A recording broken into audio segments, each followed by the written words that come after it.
Okay, so what we wanted to talk about today that we've gotten asked quite a bit, and I feel like we kind of always like very quickly touch on in other live streams, but wanted to like have one to actually go deep on it, is like what the roles are, because I think that that's always, we talk about team a lot, but I think it would be helpful, for all of y'all to have that foundation of like, here are the exact roles. But Megan and I would like to caveat this before we go into this of what Megan said earlier, which is we've been building this for 5.5 years together. Hey, Ash. Thank you for being here. Hey, Kayla.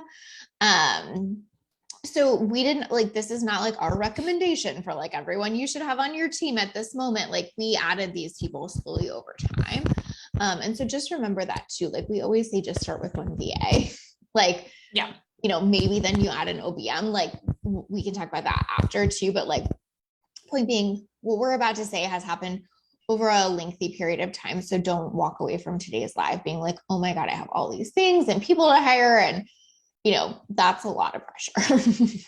for sure. And I think just like also taking everything into like as it applies to your business, because I think like this is obviously all of the roles and responsibilities and team for a lit up life, but like your business model is very different than a lot of other people's. And so like, just kind of like keep that in mind as we're talking through this, because I think that like, just, it's so important to kind of take into consideration your own needs and your own business and all of that. It might be way more team members and more roles and responsibilities. It might be way less. And so just kind of depending on where you're at in business and also your business model. Yep, totally. Okay. So before we dive in, someone had a question that I would love to answer. Okay. Because it's a trip down memory lane, which is, how did I find you? So I think like it's actually really important to share this. I'm glad you asked that stuff, because it's not like it wasn't perfect or what, like it just was one of those things that worked out. But basically I had gone through, I think like 5 VAs at the time or something like that. It was not working out well for me. Megan was doing copywriting was her business at that time. And she was kind of like not really feeling it either. And we were both just at this kind of like sticky, crunchy place in our businesses. And we were friends because we had met through a program that we did forever ago. And basically I was just saying to her, like, I'm so fucked. Like I need help. And she was like, I so don't know if I want to do this copy thing anymore. I need to figure it out. And basically serendipitously, I was kind of just like, hey, what would it look like for you to help me for a little bit? And she graciously agreed. I think we even like talked about it being short term. We did. Yeah. I think that we were Sure. Let's just give it a try for a couple months. And then like, we'll just see from there. And it was just like within, I think it was like a couple weeks, both of us were like, oh my God, this is amazing. We just like, loved it. This is the best thing that's ever happened to me.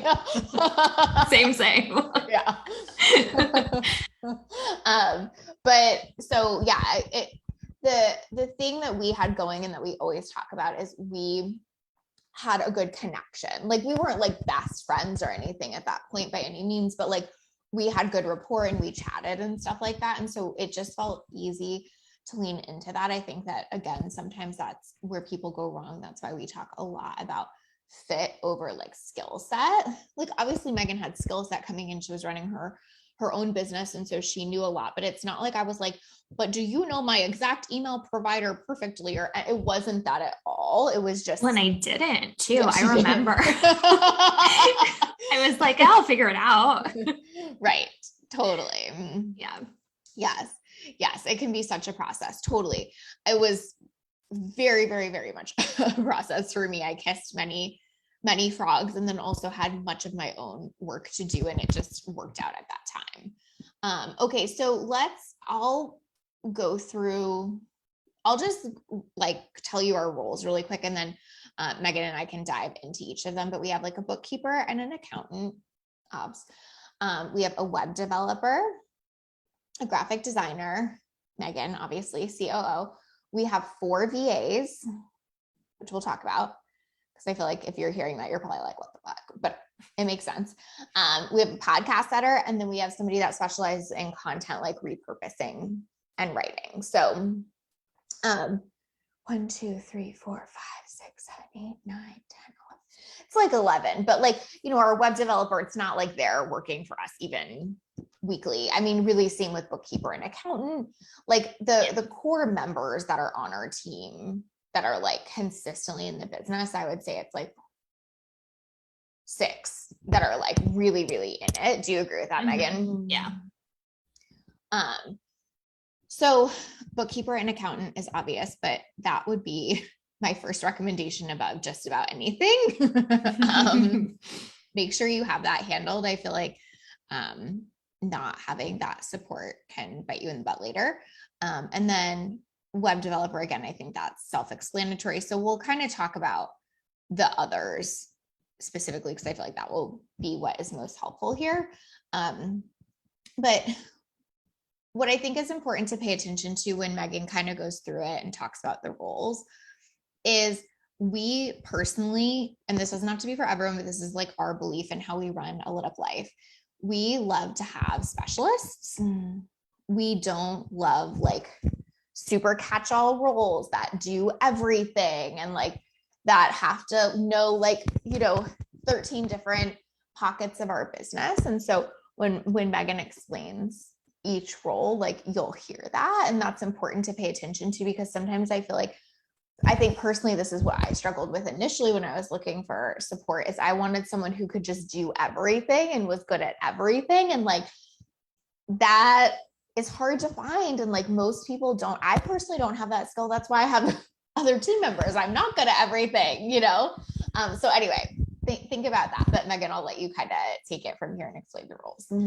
Yeah. So I think like probably most useful to kind of talk through the 4 different VA roles, just because like that does kind of seem like a lot, but like first thing to note there is like, we have people who are just like a couple hours per week. And then we have people who are like, I don't know, probably like 10 plus hours a week or something. So like it ranges quite a bit there just in terms of like capacity. And so that's one of the reasons like we have hired a few extra VAs to kind of fill in some of those gaps just hours wise, because we obviously like, are really in tune with our team members' capacity and all of that and what hours they have available and that kind of stuff. And not just making a hiring decision based or not just deciding to keep a team member just because they have enough hours for you, but also if it's a really good team member, thinking about how to work around that. I feel like you've done that really well. Yeah. And that also, I think, kind of ties back into kind of the fit situation where like, if it is a really good fit, then that still just totally makes sense where, I think that, that looks different for each of our team members, but we just kind of find a rhythm that ends up feeling really good on both ends, right? Where like it really works with their capacity, their life, their, schedule and all of that. And also it's obviously benefiting the business and moving things forward and all of that kind of stuff. So for VAs, Megan, let me interrupt you. Oh yeah. I forgot to tell you guys, Megan has a hiring template and it is so good. Okay.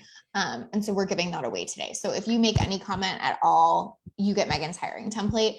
If you win, we'll pick a winner tomorrow, but just as a thank you. But honestly, it's so good. And she's the queen of this. So if you're listening to her right now being like, holy fuck, how will I find these humans? There you go. We got you. Just comment and you can win the hiring template. Okay. Sorry. I just forgot to say that. No. I'm glad you remembered. Cause I totally did that. And I have notes pulled up. Yeah. Same. So. It's literally, I have an all bold hiring template and nothing. You're like, so we have our 4 VAs. And so even within the VA roles, in some ways, some of them are kind of catch-all types of things, but like within a bucket, if that makes sense, where like we have, for example, one VA who's more, I think like generalist in a sense of like, she does handle a lot of different things, but it's kind of mostly under the like social media umbrella where like there's a lot of like social media posting and stories and content and kind of a little bit more in that role of things.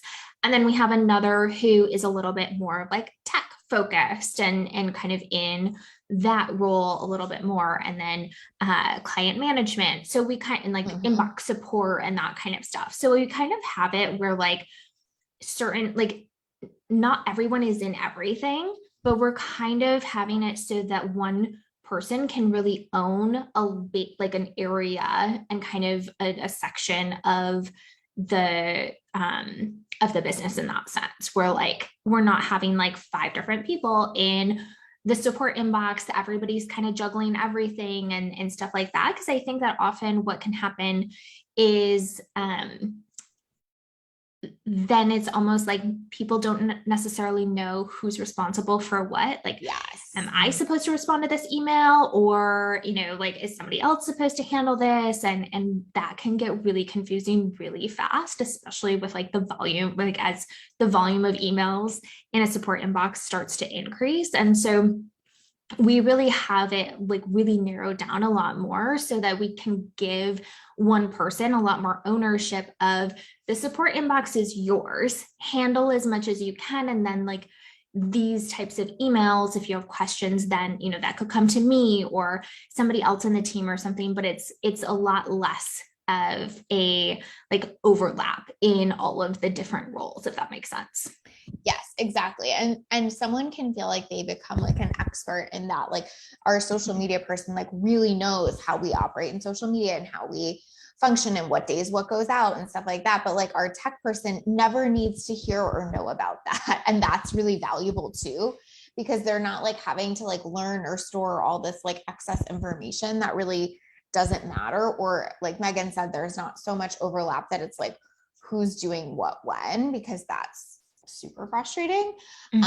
Okay, we have a thought which I really like. Hey Stephanie, yeah, awesome, thank you Ash. Okay, so Julia says, I so agree with having specialists over jack of all trades can be such a game changer. And I see so many coaches talk about hiring full-time employees because that's the only way they'll be all in on your business. And I find that so hypocritical.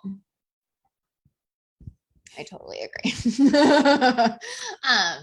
I think like the way someone's all in on your business is you really find the right person and you make it easy for them to do that. I think that none of our people were their only client or their only full-time person. Even Megan, like, you know, we've had different conversations over the years, but she has other clients and like I feel is very, very all in on my business. It has nothing to do with that in my experience. Yeah. And I think that what can be, I mean, all of our people are contractors and I support that a lot. I think that that really works for us. I think that what can get really interesting when you do have somebody who's full-time is that sometimes it can be trickier to navigate different things. Like I think that like it's almost just like a completely different mindset that you have to have when working with like an employee versus contractors, where I feel like with and obviously I think this looks different for everybody, but I feel like all of the people on our team, whether they're in the business for a couple hours a week or like several, like were their main client or something, I feel like everyone is as like equally as invested in the business. And I think that that is a testament to the relationship and kind of a lot of the just like the trust and ownership that we allow that we like allow the position to have, which I don't think, like I think that we just have such like good rapport with all of our team members and really like have amazing team members and prioritize that. And so I think that that, you know, kind of comes with the territory where like they're super invested in the business because like the relationship is there, right? 100%. And listen, there's nothing wrong with having full-time employees either. Like some of my clients have that and it works. Like I think it really does just depend. But I think the idea that that's the only way that someone will commit to your business, that's the bullshit, right? Steph said, with your VAs, how do you work with them to decipher what should be responding to versus sending it to Lacey to respond for emails or DMs. I really respond to all my own DMs. No, none of our team members do. And I respond to all my own emails. The only difference would be like, we have a support inbox. And so they take care of everything in support. But maybe you could answer like how we would still decipher in support. Yeah. So I would say that like, we do have basically like SOP documentation of like, here's what to do if somebody asks for this thing. Here's what to do if somebody has like email troubleshooting or didn't receive something. Here's what to do if a client needs a booking link, whatever that is. So we have like basic like SOPs of like common things that come up frequently. And then it's something where if a team member references the documents and it's kind of outside of that scope and they feel like they can't answer the question on their own, then they would come to me.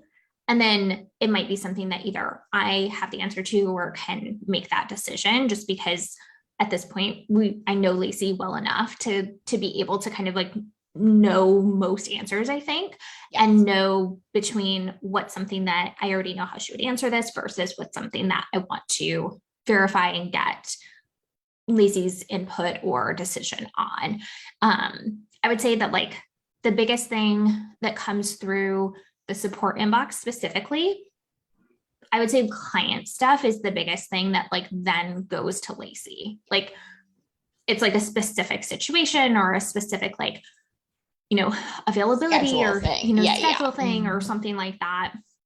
And really, I feel like that's the biggest thing, or one of the only things that really comes through the support inbox that ends up going kind of like up the chain. And something that's important to say there too is like, I feel like it can almost feel repetitive to be like, oh, they have a question. So then it goes to Megan and then Megan sees if she can answer it. And then if not, it goes up. We do that super, super intentionally because then Megan knows whatever the answer is. And so next time that happens, so then Megan learns from that, team learns from that. And like, that's how I just never feel like a lot is on my plate. Yeah.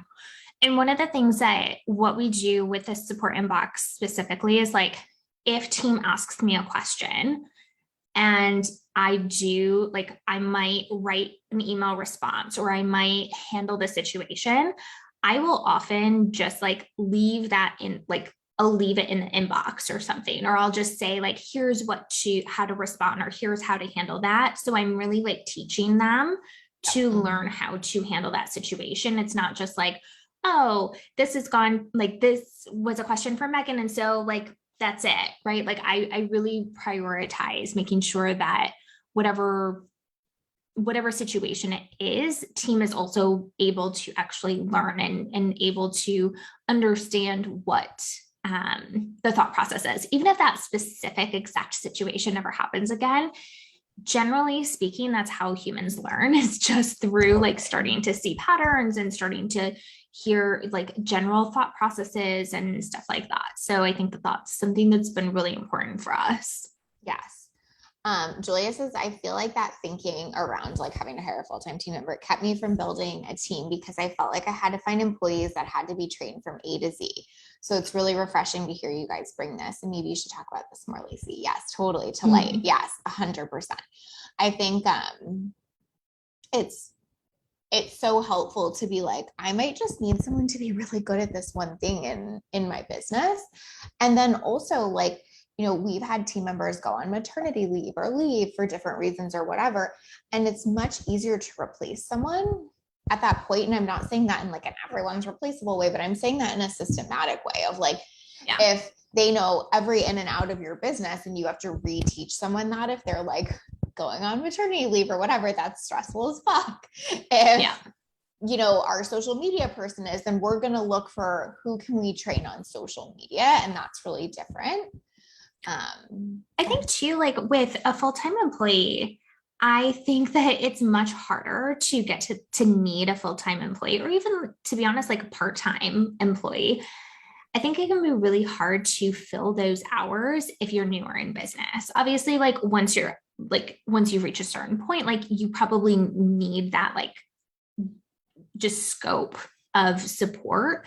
But I think especially at the beginning, like you can definitely just hire someone for a few hours a week to really support you in getting started. And I think that the mentality of you can only like the only person who's going to be invested is a full-time employee or part-time employee or whatever that is. It is just really,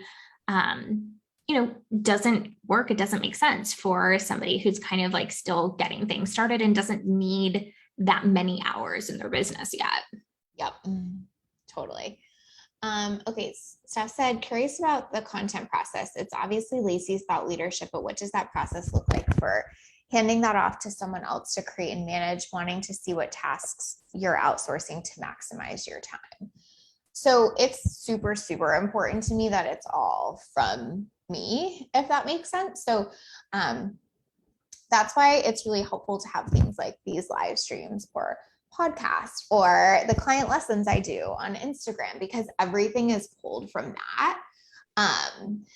And so, for a client lesson, it's like 3 minutes and it's like one specific topic. So let's just give that example.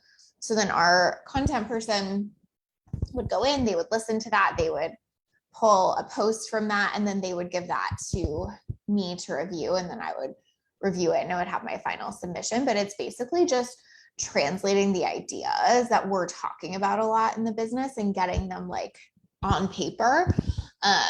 And so it can seem like a whole process because it's like, okay, now someone has to listen to the podcast, then they have to write a post on it, then I have to review it, then it has to go out. But honestly, that system works so well, and it wouldn't go out if it wasn't for that. Like if I had to not only record those client lessons or that podcast and then write posts from each of them and then, like it just wouldn't happen. So like, would it be faster if I just wrote it? Yeah, but like it's not, because I just wouldn't fucking do it.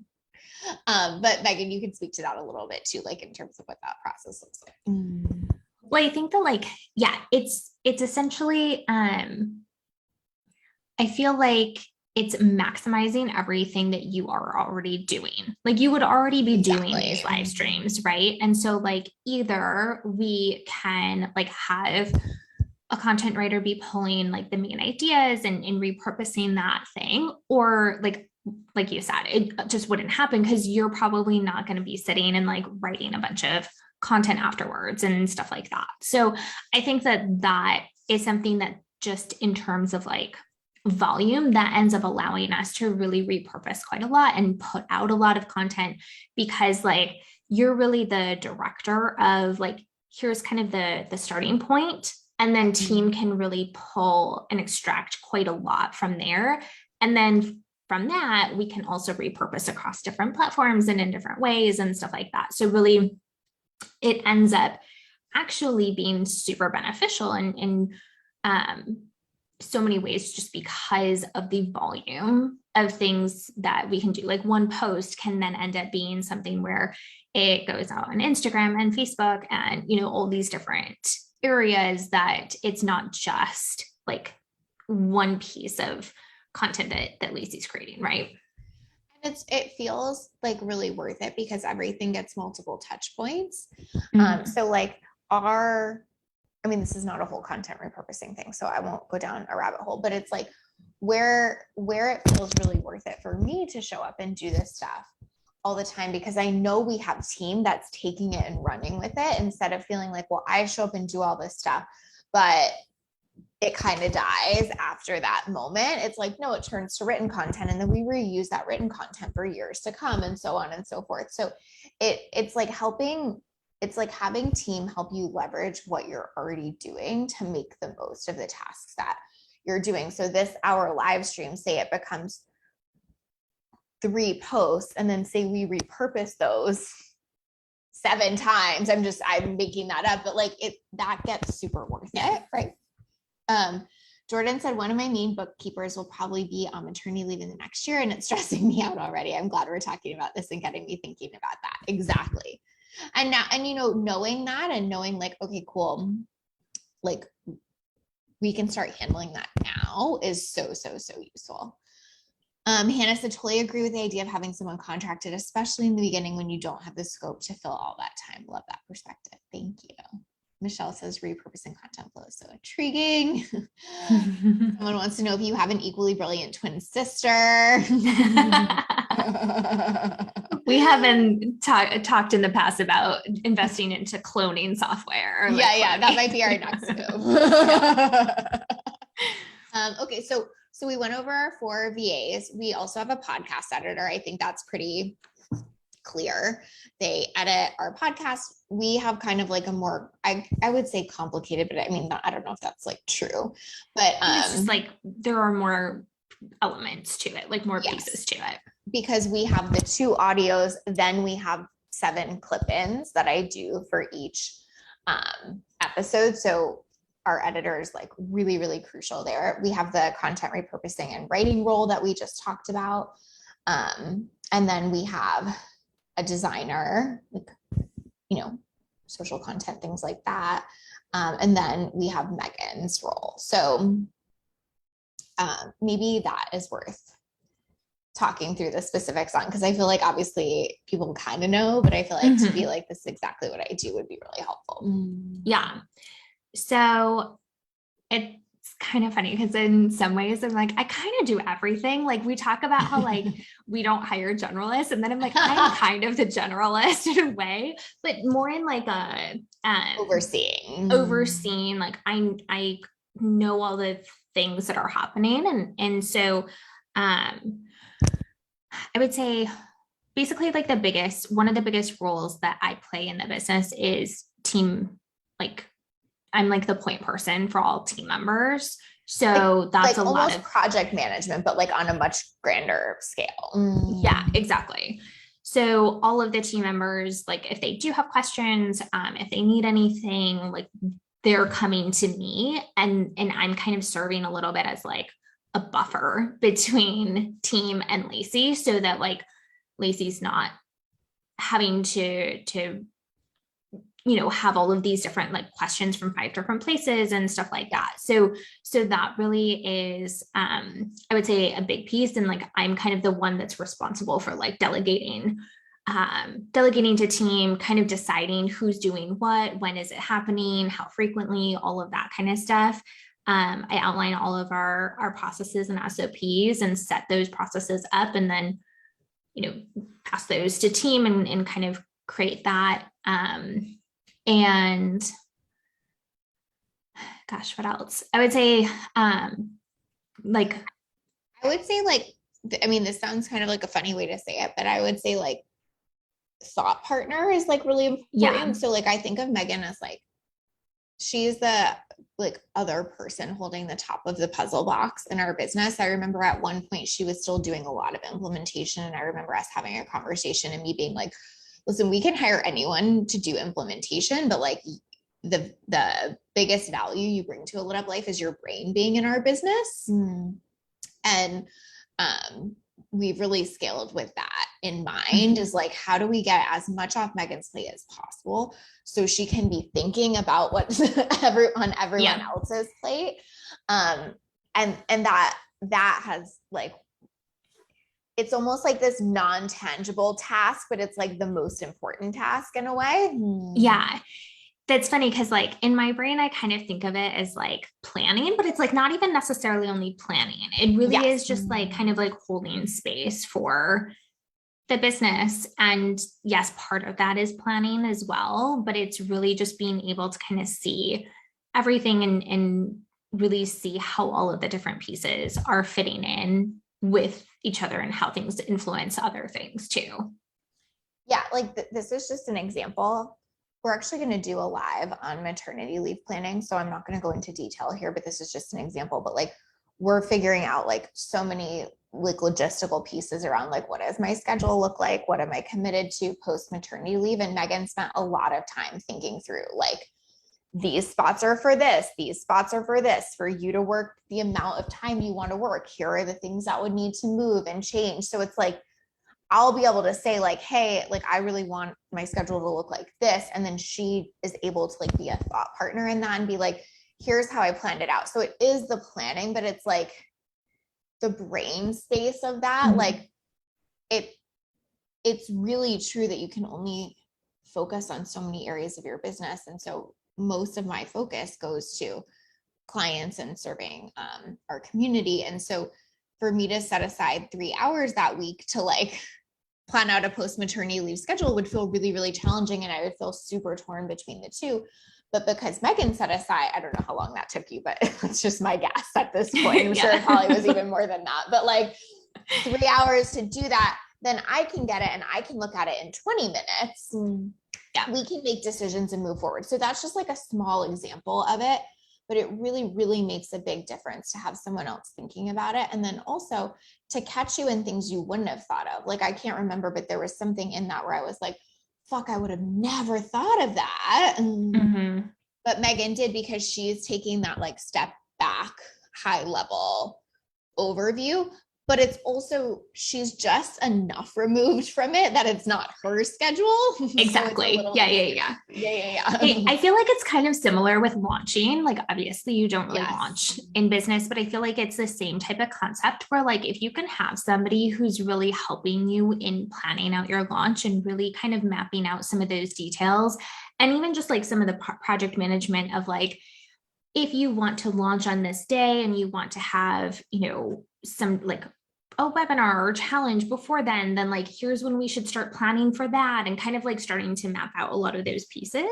I think that can be just so helpful to have that second brain and have that second person that's able to see the different things that you necessarily wouldn't, where, especially if your brain is kind of focused in the, sales and creation side of the launch, and then to have somebody else who can kind of be in the details, the planning, the, process of it, having those two things, because I feel like it takes totally different brain spaces for those. So I think that having somebody to help with that is super helpful. Okay. What? I just typed 2 questions. I will come back to, but I just have to say this because it made me laugh. Jess said you guys should create an NFT to own shares of Megan's brain. So Megan and I are having a planning meeting later. No, I'm kidding. That's actually fantastic though. Okay, so one of the questions we got was, do you invest in team only once you're profitable, or do you invest to get to profitability? I personally think you invest when you're profitable, unless you're doing like, so the caveat I would give there is like, if I have a client who's working full-time and her full-time job supports her building the business, but she doesn't have a lot of time to invest, then yes, I would probably suggest like invest in team before you're profitable, because you have another source of income that's doing what it needs to do for you there.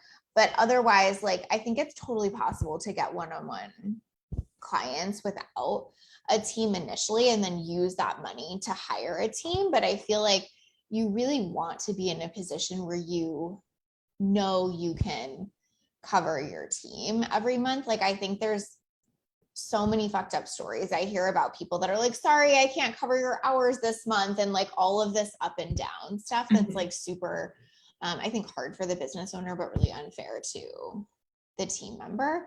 But it's basically like, do you have time or money to invest? Is how I would look at it. If you have money, but none of the time, yeah, you might need to do that first. If you have time, but you haven't made the money yet, totally different story. Yeah, I totally agree. Yeah. Okay. So good. Ash says this makes so much sense around thought leadership support. Megan in the metaverse. Oh my God.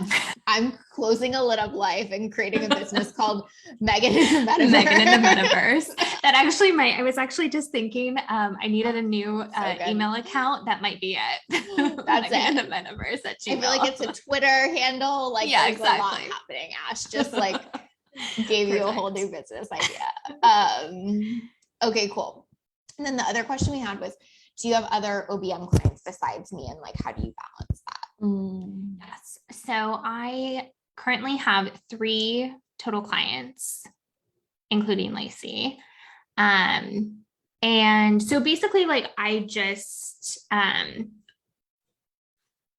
have essentially like my time blocked out so that like I'm kind of in all three businesses, and then obviously like my own too, but I kind of like I rely heavily on time blocking to essentially kind of allocate, here are the either days or times that I'm in one business versus another. And then just kind of like I'm really strict, I guess, at like following that and kind of like allocating my time in that way. And then just kind of like prioritizing whatever needs to happen within that. But then also like I am like a lot of my team members are also helping with other clients as well. So I feel like that is super useful where it's not just me alone in several businesses.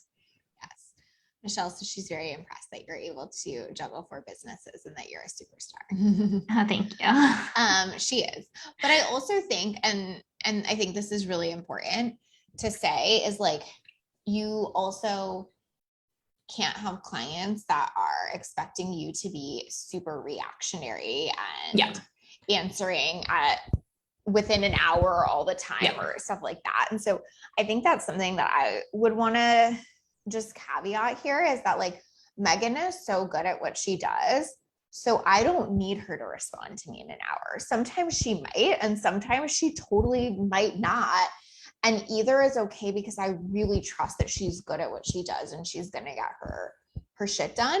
I don't feel like I need her to respond to me in an hour to know that she's on something. And even response versus when it gets done is also can be vastly different. Like Megan has been out and she was away last week. And so this morning she came back and was like, hey, got the stuff that you sent me while I'm gone. Like, I'll be on it later. Shouldn't even have to do that, but obviously that's helpful for me to know, like, you know, all is well and she got it. But like, I think that as business owners, if we want really good team members, we have to know that it's okay if like they're not getting on it in an hour, and that like have businesses or have business systems that support not needing that. Do you know? Mm-hmm. Yeah, it's kind of funny because I feel like I love all of our team members, and if anyone is listening, like I love you all. But it's always like a really good day for me if like nobody says it, like if nobody like contacts me or like anything. So I'm like, oh my gosh, that means that basically everything's covered. Everyone has like there's like I totally trust that they are still getting everything done, that they are, you know, things are moving along. And it's just such a good testament to like how good our systems are, essentially, that, you know, they don't need to be messaging me and all of that. And so I think that like sometimes I know a lot of people who like really want to be kind of in constant communication with their team members. And like, for me personally, I actually really like when we don't need to be in constant communication, because I think that that ultimately means that like shit's getting done and systems are really supporting the business growth. And that, you know, that can be a really like positive thing too. It doesn't have to be like, oh my gosh, I didn't hear from anybody, and so that means that they're just not working. Like, I think that it can definitely be a positive thing too. Yes. Oh my gosh, I have something to say about that, but I have to read Maggie's wisdom here first, because I love how she said this. She said, hire a team you trust and then trust them. Yes. Oh my gosh, exactly. I love that. Perfectly said, Maggie. Megan's stealing that for a White Seuss quote. Thank you. Yeah, thank you. Like I've gotten all of the good ideas today. Yeah, keep them coming. But I think that it's so true. And I think it's also like, it's such a practice as a business owner, I think, to like, when did you go out of town? Tuesday?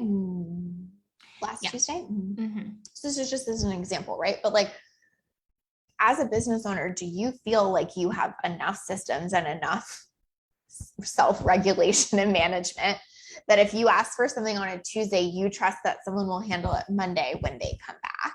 Like, that's really something to look at. Not everything. I'm right. If it's like a client and they need something, obviously it's like a little bit different, but like, I think that that's a really important thing to think about. Like if you're like, I could never fucking rock for a week and just trust someone would handle it when they get back, then like you might have some work to do, or you might not have that relationship built with your team. But like, I think it's just really important to say that like, this is how you sustain those really long-term relationships where we've been working together 5.5 years, because like Megan, it doesn't feel like she needs a break from it because we're constantly in reactivity. And I don't feel like I don't ever want her to take a break because we're constantly in reactivity. So that's like some of the points of having like these specialized people too, is because if I knew that something absolutely couldn't wait a week, I would know exactly who to go to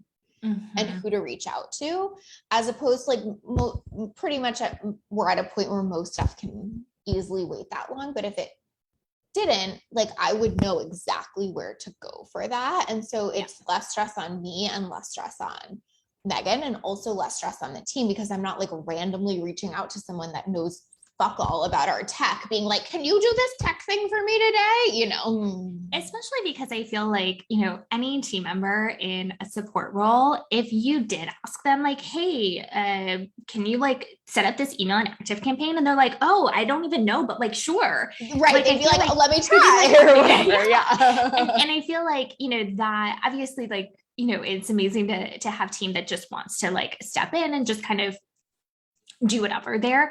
But also I think that it's important to have those like kind of like specialist roles even within your like generalist VAs type of thing, so that you really like, you're not asking somebody to essentially learn a brand new thing or like do something like brand new on a whim, like randomly, right? So people can really even like just become even better at what they're doing and really feel a lot of like ownership and competence in those areas, because that's their zone type of thing.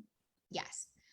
And I think we said this, and I feel like we always say this, but I feel like we'll say it one more time because it's important. But the thing that makes our team work so well, in my opinion, above everything that we just talked about, is that everyone that I mentioned earlier, every single role, well, aside from our accountant, but that makes sense,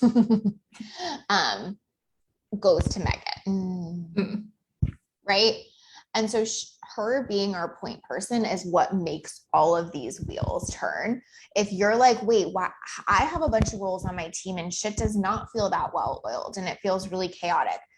Do you have a Megan that's managing it and that is learning how you would answer things by managing all of it?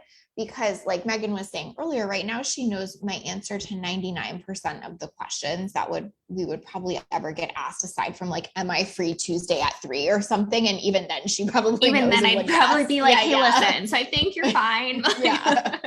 Right. Yeah. But that is so crucial. I think that it is one of the things that I see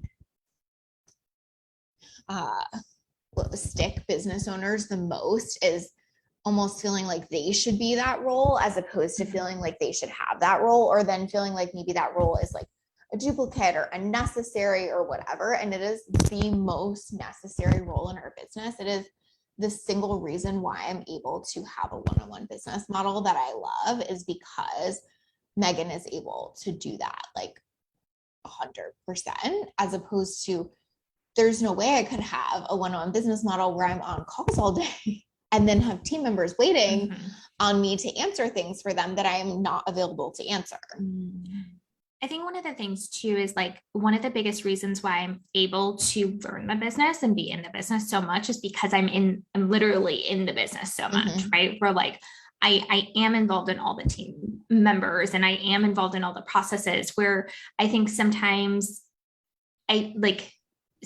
people can kind of have like, maybe they have their OBM and VAs, but then they work with the podcast editor or something like that. And so you kind of start to create little like silos in the business. That's a good way to say it. I think that can still, even if you don't think that they're connected, like they are all connected. And so I think that that's something that has been really important for us, where like, I don't just know this area of the business, I know kind of all of the different things. And so I think that has just helped me, even just learning how you think and what decisions you would make and what's, how to handle different situations. It's because I am kind of in all areas and it's not kind of like sectioned off in that regard. And you can also see when there's opportunity because of that. So when there's like an inefficiency or there's like a gap or something, that's why you're able to see it. And that's how you get closer and closer to well-oiled machine kind of territory, because someone's able to see that. Where like, if you don't have someone looking at all of it, you're never really gonna get there because all the parts of the machine aren't actually working together. Yeah. So good. Okay. So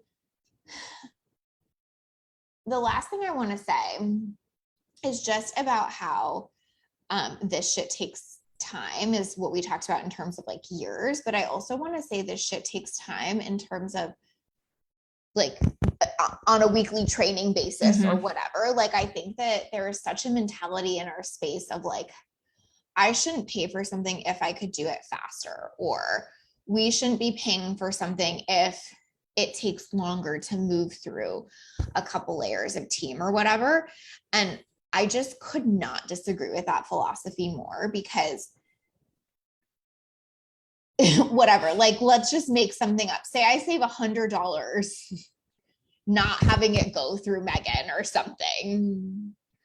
But say our shit's broke because of that most of the time, I'm always going to save more than that by having, the team do it. Or like I said, maybe I could save, a lot of money if I wrote all my own content off these live streams or whatever.